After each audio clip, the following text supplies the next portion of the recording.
Hello guys, welcome back to another video. आज के इस सेशन में डिस्कस करने वाले हैं यूके पीएससी के द्वारा पूछे गए प्रीवियस ईयर क्वेश्चंस के बारे में। ये क्वेश्चन यूके पीएससी के द्वारा डिफरेंट एग्जाम में पूछे गए हैं। इस सेशन में आपको जीके जीएस के साथ साथ उत्तराखंड के क्वेश्चन भी देखने को मिलेंगे और साथ में कंप्यूटर और अन्य जो विषय हैं उनके बारे में भी आपको इस वीडियो में क्वेश्चंस मिलेंगे। तो चलिए आज के इस सेशन की शुरुआत करते हैं। पहला प्रश्न है, केदारनाथ वन्य जीव अभयारण्य किस जानवर के संरक्षण के लिए स्थापित किया गया है? तो ये जो केदारनाथ वन्यजीव अभयारण्य है ये कहाँ है? उत्तराखंड में ही है, याद रखेंगे। और चमोली और रुद्रप्रयाग के सीमावर्ती क्षेत्रों में ये है। तो चमोली और रुद्रप्रयाग में इसका फैलाव है। और बात करें इसके क्षेत्रफल की तो 957 किलोमीटर इसका स्क्वायर इसका क्षेत्रफल है और उत्तराखंड का ये सबसे बड़ा वन्यजीव विहार है। और किस जीव के या किस जानवर के संरक्षण के लिए ये स्थापित किया गया था? तो ये किया गया था ऑप्शन नंबर ए, हिमालयी कस्तूरी मृग के संरक्षण के लिए केदारनाथ वन्यजीव अभयारण्य स्थापित किया गया था, याद रखेंगे, इंपॉर्टेंट है। नेक्स्ट है, भारत में वन अनुसंधान संस्थान की स्थापना किस वर्ष हुई थी? तो जो ये एफआरआई है कहाँ स्थापित है? देहरादून में स्थापित है। इसकी स्थापना का वर्ष आपसे पूछ रहा है। तो इसकी स्थापना हुई थी ऑप्शन नंबर बी 1906 में। जो एफआरआई है इसकी स्थापना कहाँ की जाती है? देहरादून में की जाती है। अगर इसकी हिस्ट्री की बात करें तो जो इसकी स्थापना है फॉरेस्ट स्कूल ऑफ देहरादून के नाम से इसकी स्थापना की जाती है, याद रखेंगे, इंपॉर्टेंट है। और कब की जाती है? फॉरेस्ट स्कूल ऑफ देहरादून के नाम से 1878 में इसकी स्थापना यहाँ पर की जाती है। और इसके गठन का जो मुख्य श्रेय है या इसके गठन की सलाह किसने दी थी? तो उस समय का जो भारत का पहला वन महानिरीक्षक था जो जिसका नाम था डिट्रिच ब्रैंडिस, उसकी सलाह पर इस फॉरेस्ट स्कूल ऑफ देहरादून की स्थापना की जाती है। और ये जो स्कूल था ये देश का पहला वन महाविद्यालय था, ये भी याद रखेंगे। और इसका नाम बदल दिया जाता है 1884 में, याद रखेंगे। 1884 में इसका नाम बदल कर क्या कर दिया जाता है? इसका नाम बदल कर दिया जाता है इंपीरियल फॉरेस्ट स्कूल कर दिया जाता है। और फिर 1906 में इसका नाम बदल कर इंपीरियल फॉरेस्ट रिसर्च इंस्टीट्यूट कर दिया जाता है। और जब ये फॉरेस्ट रिसर्च इंस्टीट्यूट बन गया तभी से इसको एफआरआई के नाम से जाना जाता है और इसीलिए इसकी स्थापना 1906 को माना जाता है। और आज़ादी के बाद इसका नाम क्या कर दिया जाता है? आज़ादी के बाद इसका नाम इंडियन फॉरेस्ट रिसर्च इंस्टीट्यूट हो जाता है, यानी कि एफआरआई इसका नाम हो जाता है। और एफआरआई से रिलेटेड अन्य तथ्यों की बात करें तो जो एफआरआई है इसको डीम्ड विश्वविद्यालय का दर्जा कब दिया गया था? तो इसे डीम्ड विश्वविद्यालय का दर्जा 1991 में दिया गया था। एफआरआई के मुख्य भवन की शैली पूछी जाती है तो जो एफआरआई है इसके मुख्य भवन की शैली क्या हो जाती है? तो इसके मुख्य भवन की शैली है ग्रीक और रोमन शैली, याद रखेंगे, इंपॉर्टेंट है। और इसका जो डिजाइनर था यानी कि जो वास्तुकार था उसका नाम क्या था? तो एफआरआई के वास्तुकार का नाम सीजी ब्लूमफील्ड था, इंपॉर्टेंट है ये व्यक्ति, याद रखेंगे, सीजी ब्लूमफील्ड इसका नाम हो जाता है। और बात करें एफआरआई के उद्घाटन की तो एफआरआई का उद्घाटन कब किया जाता है? 1929 में, यानी कि 1929 में इसका उद्घाटन किया जाता है। किसके द्वारा किया जाता है? तो उस समय का भारत का वायसराय इरविन के द्वारा इसका उद्घाटन किया जाता है। और एक इम्पॉर्टेंट फैक्ट है कि एफआरआई के जो गेट है, मुख्य गेट है, इसका नाम क्या है? तो इसका नाम है ब्रैंडिस गेट, याद रखेंगे, इम्पॉर्टेंट है। तो ये कुछ फैक्ट थे जो एफआरआई से रिलेटेड थे, याद रखेंगे, इम्पॉर्टेंट है। नेक्स्ट है, भारतीय मौसम विभाग ने उत्तराखंड के किस स्थान पर डॉपलर मौसम रडार स्थापित किया था? तो डॉपलर मौसम रडार उत्तराखंड के किस स्थान पर स्थापित किया गया था? तो ये किया गया था ऑप्शन नंबर सी, मुक्तेश्वर में, यानी कि नैनीताल में इसे स्थापित किया गया था। पर्टिकुलर जगह है मुक्तेश्वर में। जो मुक्तेश्वर का समशीतोष्ण बागवानी संस्थान है उसके परिसर में इसे स्थापित किया गया था। और किसके द्वारा किया गया था? भारतीय मौसम विभाग के द्वारा। और ये उत्तराखंड का पहला डॉपलर मौसम रडार है, याद रखेंगे, इम्पॉर्टेंट है। नेक्स्ट है, उत्तराखंड में मैती आंदोलन की शुरुआत किसने की थी? तो ये बहुत ही सिंपल प्रश्न है। मैती आंदोलन के जो जनक हैं यानी कि मैती आंदोलन की शुरुआत किसके द्वारा की जाती है? तो ये की जाती है ऑप्शन नंबर सी, कल्याण सिंह रावत, जिनका उपनाम मैती ही है। तो इसको याद रखेंगे। मैती आंदोलन के प्रवक्ता कौन थे? तो ये थे कल्याण सिंह रावत, इंपॉर्टेंट है, याद रखेंगे। नेक्स्ट है सीपीयू में कंट्रोल यूनिट का निम्नलिखित में से कौन सा कार्य है। तो कंप्यूटर से रिलेटेड आपसे क्वेश्चन है कि सीपीयू में जो कंट्रोल यूनिट है इनमें से कौन सा कार्य कंट्रोल यूनिट का होता है। तो इनमें से जो ऑप्शन नंबर ए है डिकोड प्रोग्राम इंस्ट्रक्शन, ये कार्य है कंट्रोल यूनिट का जिसे सीयू से डिनोट किया जाता है। इंपॉर्टेंट है, याद रखेंगे। नेक्स्ट है कंप्यूटर सिस्टम में निम्नलिखित में से कौन सी प्राइमरी मेमोरी है। तो इनमें से आपको एक ही प्राइमरी मेमोरी देखने को मिलेगी जो कि है रैम, यानी कि ऑप्शन नंबर सी इसका राइट आंसर हो जाता है। और रैम की जो फुल फॉर्म है वो है रैंडम एक्सेस मेमोरी, याद रखेंगे। फुल फॉर्म भी पूछी जाती है तो रैंडम एक्सेस मेमोरी इसका पूरा नाम हो जाता है। नेक्स्ट है OSI रेफरेंस मॉडल के किस लेयर पर आईपी एड्रेस का प्रयोग किया जाता है। इस प्रकार के प्रश्न भी कंप्यूटर से रिलेटेड आपको देखने को मिल रहे होंगे। कई परीक्षाओं में हार्ड क्वेश्चन थोड़े से कंप्यूटर के पूछ रहा है। तो OSI रेफरेंस मॉडल के किस लेयर पर आईपी एड्रेस का प्रयोग किया जाता है। तो ये किया जाता है option number a network layer पर। और कभी कभी आईपी एड्रेस के घटक पूछ लेता है। तो आईपी एड्रेस के घटक क्या क्या होते हैं। तो इसके घटक होते हैं एक तो इसका नेटवर्क भाग और एक होता है होस्ट भाग, याद रखेंगे। नेटवर्क भाग और होस्ट भाग आईपी एड्रेस के मुख्य घटक होते हैं। और आपको कमेंट बॉक्स में आंसर करना है कि जो आईपी है इसकी फुल फॉर्म क्या होती है। जो आईपी है इसकी फुल फॉर्म आपको कमेंट बॉक्स में बताना है। नेक्स्ट है दो जैविक समुदायों के बीच एक संक्रमण क्षेत्र को क्या कहा जाता है। तो दो जैविक समुदायों के बीच का जो क्षेत्र होता है उसे इकोटोन कहा जाता है। ऑप्शन नंबर बी यहाँ पर राइट आंसर हो जाता है। जैसे देखिए बात करें अगर इकोटोन की तो एक इकोटोन है घास का मैदान, याद रखेंगे। घास का मैदान एक इकोटोन है, किस किस के बीच में पाया जाता है। जैसे मरुस्थल और वन के बीच में ये पाया जाता है घास के मैदान। तो ये एक इकोटोन का कार्य करता है। नेक्स्ट है स्कर्वी रोग किस विटामिन की कमी से होता है। तो स्कर्वी रोग किस विटामिन की कमी से होता है। ऑप्शन नंबर सी यहाँ पर राइट आंसर हो जाएगा। स्कर्वी रोग जो होता है वो विटामिन सी की कमी से होता है।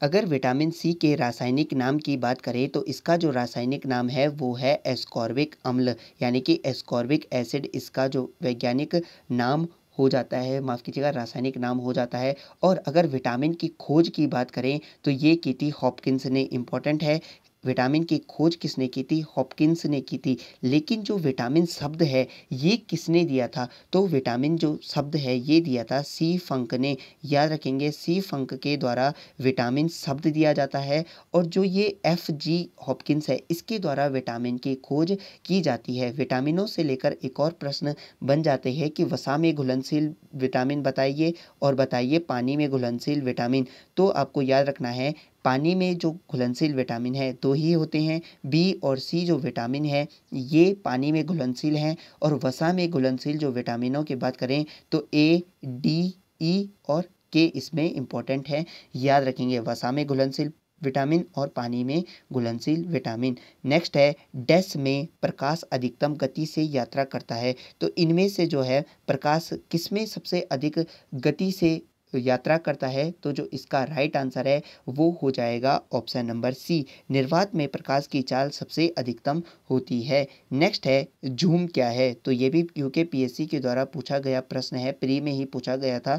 झूम क्या है। तो झूम एक प्रकार की कृषि होती है, यानी कि एक प्रकार की खेती है। नेक्स्ट पे चलते हैं। नेक्स्ट कहता है वर्तमान में भारत गणराज्य का सर्वोच्च नागरिक सम्मान कौन सा है।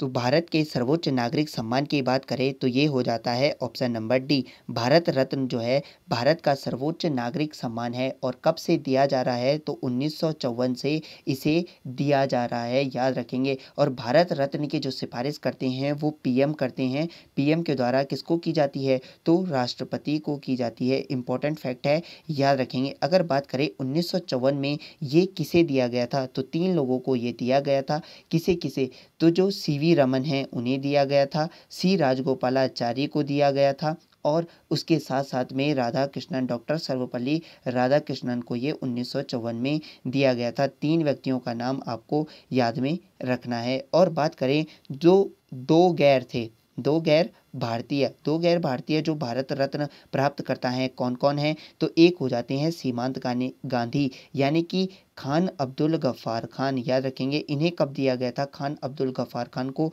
1987 पाकिस्तान के पहले व्यक्ति जिन्हें सर्वोच्च सम्मान दिया गया भारत का, क्या भारत रत्न दिया गया खान अब्दुल गफ्फार खान को 1987 में। और एक है नेल्सन मंडेला, नेल्सन मंडेला को कब दिया गया, तो 1990 में इन्हें भारत रत्न दिया गया था। नेक्स्ट है अंतर्राष्ट्रीय संगठन यानी कि WWF world wide fund for nature का लोगो क्या है, तो ये भी इम्पोर्टेंट प्रश्न है, SSC से लेकर UKPSC भी इसे पूछ चुका है। तो जो WWF है यानी कि जिसका पूरा नाम हो जाता है world wide fund for nature, इसका लोगो है ऑप्शन नंबर बी, विशालकाय पांडा जो है इसका लोगो हो जाता है।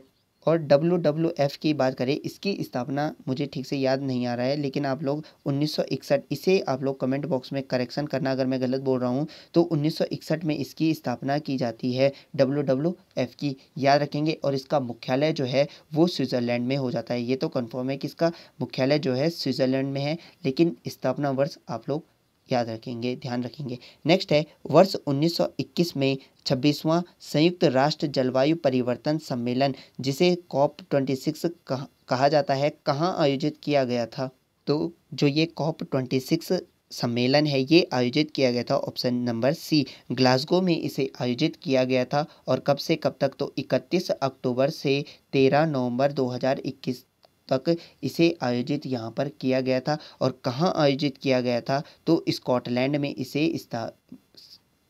आयोजित किया गया था, स्कॉटलैंड में, याद रखेंगे। और अध्यक्ष कौन थे इसके, तो इसके अध्यक्ष थे आलोक शर्मा। आलोक शर्मा इसके अध्यक्ष हो जाते हैं। कहाँ से थे ये ब्रिटेन के कैबिनेट मंत्री थे। और जैसे नाम से ही पता चल रहा है कि COP जो 26 है ये 26वां क्या था, 26वां सम्मेलन था, किसका, संयुक्त राष्ट्र जलवायु परिवर्तन सम्मेलन का ये 26वां संस्करण था। और कब हुआ था, 2021 में, याद रखेंगे, इंपॉर्टेंट है। नेक्स्ट पे चलते हैं, कहता है वर्ष 2021 में रसायन विज्ञान में नोबेल पुरस्कार से किसे सम्मानित किया गया था, तो ये किया गया था option number C, Benjamin List और डेविड मैकमिलन को 2021 का रसायन विज्ञान का नोबेल पुरस्कार से सम्मानित किया गया था। और इन्हें किस चीज़ के लिए नोबेल पुरस्कार दिया गया था, तो विज्ञान के लिए, माफ़ कीजिएगा, रसायन विज्ञान में दिया गया था एक सममित जैव उत्प्रेरण के विकास के लिए। तो एक सममित जैव उत्प्रेरण का विकास इन दोनों व्यक्तियों के द्वारा किया गया, जिसके उपलक्ष्य में, मतलब जिसके लिए इन्हें रसायन विज्ञान का नोबेल पुरस्कार दिया गया। नेक्स्ट कहता है रामसर स्थल क्या है, तो रामसर स्थल आपने बहुत बार सुना होगा। तो ये रामसर स्थल क्या होते हैं, तो ये होते हैं अंतर्राष्ट्रीय महत्व की आर्द्र भूमि। आपने वेटलैंड को सुना होगा कि रामसर स्थल, तो ये होते हैं अंतर्राष्ट्रीय महत्व की आर्द्र भूमि। अगर रामसर सम्मेलन की बात करें तो कहाँ हुआ था, ये ईरान के एक शहर रामसर में हुआ था। इसीलिए इस सम्मेलन को, मतलब इसके द्वारा जो साइट यहाँ पर दी जाती हैं उन्हें रामसर स्थल कहा जाता है। तो रामसर में ये हुआ था ईरान के शहर 1971 में, याद रखेंगे। जो आर्द्र भूमि है उसके संरक्षण के लिए ये अंतर्राष्ट्रीय सम्मेलन यहाँ पर किया गया था। और अगर बात करें इसको लागू कब से किया गया था, तो इसे लागू 1975 से किया गया था। और अगर बात करें भारत इसका सदस्य कब बनता है, तो भारत रामसर का सदस्य 1 फरवरी 1982 को बनता है, याद रखेंगे, इम्पोर्टेंट है। 1971 में रामसर सम्मेलन होता है, 1975 से इसे लागू कर दिया जाता है और 1 फरवरी 1982 से भारत इसका सदस्य हो जाता है। और बात करें भारत में पहले रामसर स्थल की, तो वो कौन था, चिल्का झील था जो भारत का पहला रामसर स्थल बना। और भारत में सबसे बड़े रामसर स्थल की बात करें तो वो था सुंदरबन डेल्टा, जो कि भारत का सबसे बड़ा क्या है, रामसर स्थल है, इसे याद रखेंगे। नेक्स्ट है आनुवांशिकी के जनक के रूप में किसे जाना जाता है, तो जेनेटिक्स का जनक किसे माना जाता है, तो ये माना जाता है option number D, Johann Gregor John Mendel, जिन्हें ग्रेगर जॉन मेंडल के नाम से जाना जाता है, वही आनुवांशिकी के जनक कहलाते हैं। नेक्स्ट है वर्ष 2020-21 में निम्नलिखित में से किस बैंक की उत्तराखंड में शाखाओं की संख्या सबसे कम थी, तो 2021 का डेटा आपसे पूछ रहा है कि किस बैंक की सबसे कम शाखाएं उत्तराखंड में स्थापित थी। तो ये थी ऑप्शन नंबर डी, जिला सहकारी बैंक। यहाँ पर सहबद्ध है, सहबद्ध भी कहते हैं और जिला सहकारी बैंक भी कहा जाता है। तो जो सहकारी बैंक हैं उनकी जो संख्या थी, यानी कि उनकी शाखाओं की जो संख्या थी, वो वर्ष 2020-21 में उत्तराखंड में कम थी। नेक्स्ट है, वर्ष 2020-21 के दौरान उत्तराखंड के कितने पहाड़ी जिलों में चाय विकास कार्यक्रम चलाया गया था।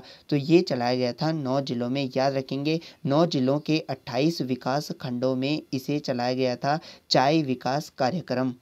और किसके तहत चलाया गया था? तो मनरेगा के तहत ये चलाया गया था। ये भी इम्पोर्टेंट है, याद रखेंगे। और 9 जिलों की बात करें तो उसमें बागेश्वर, चंपावत, नैनीताल, अल्मोड़ा, पिथौरागढ़, चमोली, रुद्रप्रयाग, पौड़ी और टिहरी शामिल है, जिसमें वर्ष 2020-21 में चाय विकास कार्यक्रम चलाया गया था। इम्पोर्टेंट है, डेटा आपसे पुराना भी पूछा जा सकता है। नेक्स्ट है, निम्नलिखित में से कौन सा उत्तराखंड का राजकीय वृक्ष कौन सा है? तो इनमें से कौन सा है? सरल ही प्रश्न है, ऑप्शन नंबर सी, बुरांस जो है वो क्या है? उत्तराखंड का राजकीय वृक्ष है। और बात करें बुरांस के वैज्ञानिक नाम की, तो इसका वैज्ञानिक नाम हो जाता है रोडोडेंड्रोन अर्बोरियम। ये इम्पोर्टेंट है, परीक्षाओं में पूछा जा सकता है कि बुरांस का वैज्ञानिक नाम क्या होता है? रोडोडेंड्रोन होता है। और इसकी अगर ऊंचाई की बात करें तो ये कितनी हाइट पर पाया जाता है? तो ये 1500 से 4000 मीटर की ऊंचाई पर पाया जाता है। ये भी आपको याद में रखना है। और एस्टेरेसी कुल का ये वृक्ष हो जाता है। और नेपाल में इसे किस नाम से जाना जाता है? तो नेपाल में इसे गुरांस के नाम से जाना जाता है, याद रखेंगे। और भारत में इसकी कितनी प्रजातियां पाई जाती हैं? तो भारत में इसकी 87 प्रजातियां पाई जाती हैं, याद रखेंगे। नेक्स्ट अगर अगले फैक्ट की बात करते हैं, तो अगर इसकी बात करें कि जो बुरांस है इसको संरक्षित वृक्ष कब घोषित किया गया? तो इसे संरक्षित किया गया 1974 में, इसे संरक्षित वृक्ष घोषित कर दिया गया। तो फ्रेंड्स, ये था हमारा यूकेपीएससी के द्वारा पूछे गए प्रीवियस ईयर क्वेश्चंस। अगर आपको ये वीडियो पसंद आया तो लाइक कीजिए, शेयर कीजिए और चैनल को सब्सक्राइब जरूर कीजिए। मैं मिलता हूँ आपको नेक्स्ट वीडियो में, तब तक के लिए टेक केयर एंड बाय।